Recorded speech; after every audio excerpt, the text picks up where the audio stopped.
3-volume course, right? There's a text, A Course in Miracles. There's 365 lessons, one for each day of the year in a workbook, and there's a manual for teachers. The material was scribed by Helen Schuckman, who was a psychologist and educator in New York City, working really closely with Bill Thetford. And she received that material over a period of about 7 years. And she wrote it in a kind of shorthand. And then she and Bill edited that material. It was edited again subsequently by Ken Wapnick, who became a really well-known teacher of the course. And essentially, the course is an invitation to reframe the way that we think, the way that we understand what does it mean to be a self, what does it mean to be a self in the world, and what does it mean to be a self in relationship with other selves. It's recognizing that there's something fundamentally wrong in the way that we construe or the way that we construct our living, and it's an invitation to do that differently. And it really structures that around a kind of Freudian psychotherapeutic model of ego versus Holy Spirit. It really takes that kind of traditional Western concept of psychotherapy and takes in that kind of Christian concept as well from the West of Jesus as a healer, the Holy Spirit as a healer. And it combines those two, and it gives the student an opportunity to begin to discern between fear and the voice of ego, and grace or peace, and which is the voice of the Holy Spirit. Both of which are in our minds, both of which are opportunities for us, ways that we have of responding to the world, interpreting the world, or interpreting experience. And the material is, it's a scribed text. Jesus speaks in the first person in that text. There's a tremendous amount of conflict sometimes in the course community.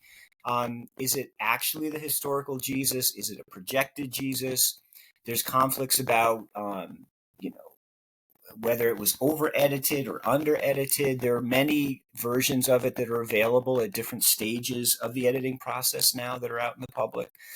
Interesting. So the course is both an opportunity to heal and to go deeply into that sense of what does it mean to be a human being, to be a mind, to have this mind, and to engage with the world and with other minds, while simultaneously being a kind of fascinating cultural artifact. It's just really intriguing.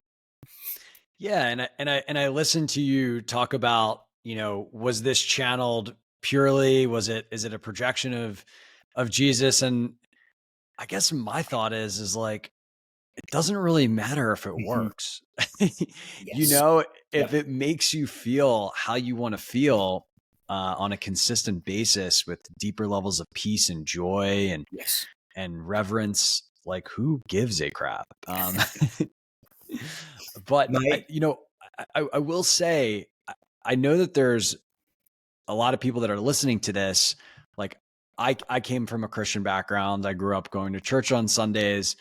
I too experienced a lot of programming around this God that was going to punish me for doing wrong, and lots of different things I've had to unwind. And I sense that there's probably this question, because of the origination coming from apparently channeling Jesus Christ, that many people have, which is, okay, well, I'm not a Christian, or I don't identify with Christianity. Is this something that is really appropriate for me? And I'd be curious to hear how you think about that. That's a really interesting question. In many respects, A Course in Miracles has, for me, healed that sense of that sort of shadow side of Christianity, that sort of darkness, that the anger part of that. On the other hand, it unconditionally includes that language, it includes that kind of imagery, and it rests on that. Like, its foundation is absolutely Christian. And I think that if a person, and so I think one can come to that from a space of, this language has been hurtful in my life. This belief system has been painful in my life, and I want to try to do some healing around that. Then I think the course is a good place to be. But I also think that if one is truly averse to that, like if one is coming out of another tradition, of a more Eastern, a Buddhist, a Hindu tradition, and feels more comfortable with another language, I don't think that there's any loss in feeling like there's another path. The course is really clear that there's a universal curriculum and it's one flavor of it. That's it. Like if this is your flavor, then absolutely buckle down, double down, take it seriously, go all in. But if for some reason it's not resonating for you, all that really means is that what does resonate for you is just down the road a bit. And there's nothing wrong with shaking the dust off our sandals and finding what works. You're absolutely right about that. You know, the course has to, the test is always, does it work? Does it help? Does it bring me more peace? Does it bring me more joy? Is that joy and that peace showing up in my relationships? Is it showing up in my communities? That's the test.